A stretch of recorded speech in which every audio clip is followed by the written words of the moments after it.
Now, the next person that you need to learn is this lady. Her name is Miss E.V. EV.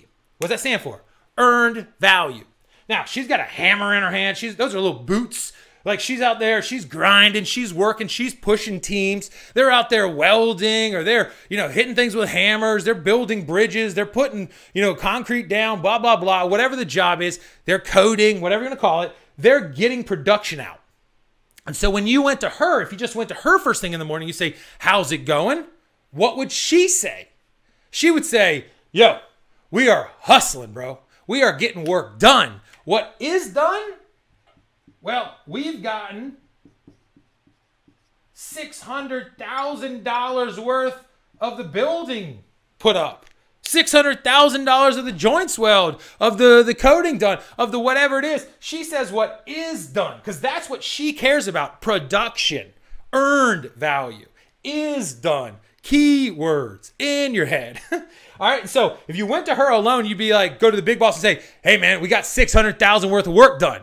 The big boss might be like, and is that good or not? Should we have done more or less? Good bosses will push back on you, right? In the right way. And so what you need to do is be prepared for the conversation by comparing both of those. What is done, let's say 600,000 minus what should be done, right? And that's a positive 100K. So you'd say what is done minus, let's get some more room. Is done minus should gives us our understanding. And really what this really does, bing, bing, bing, bing, it gives us one of our key variables. It gives us schedule variance, schedule variance. That's what it tells us. Right now, snap a line. Based on our schedule, are we ahead or behind? Is done versus should be done. That's it, dude. That is it, right?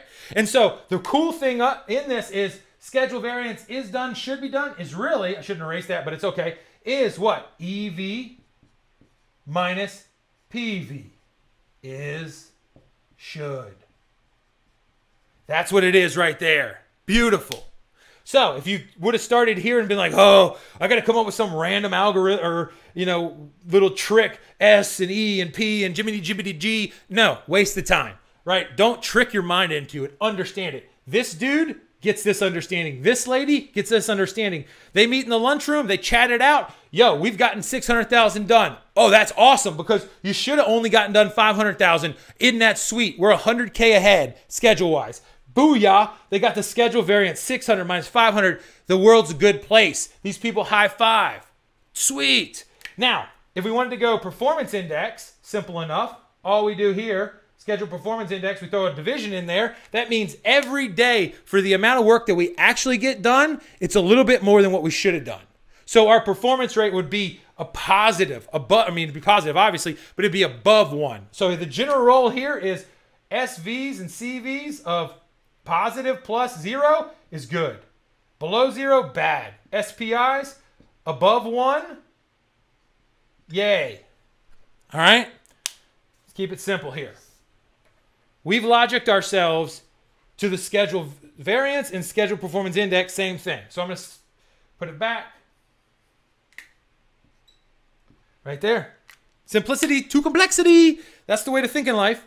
All right, so right now, if you're the project manager, you talk to these people, you'd be on a pretty much high. You'd go talk to your boss and show off a little bit. Yo, we're 100,000 ahead. High five. I'm getting a raise. Everything's going, right? Now, the thing that they might say is, that's awesome, but how much, what's the cost side of things? You'd be like, whoa, the schedule. Don't you just care about the schedule? And the boss would say, no, dude, I care about the schedule, but I also care about the cost.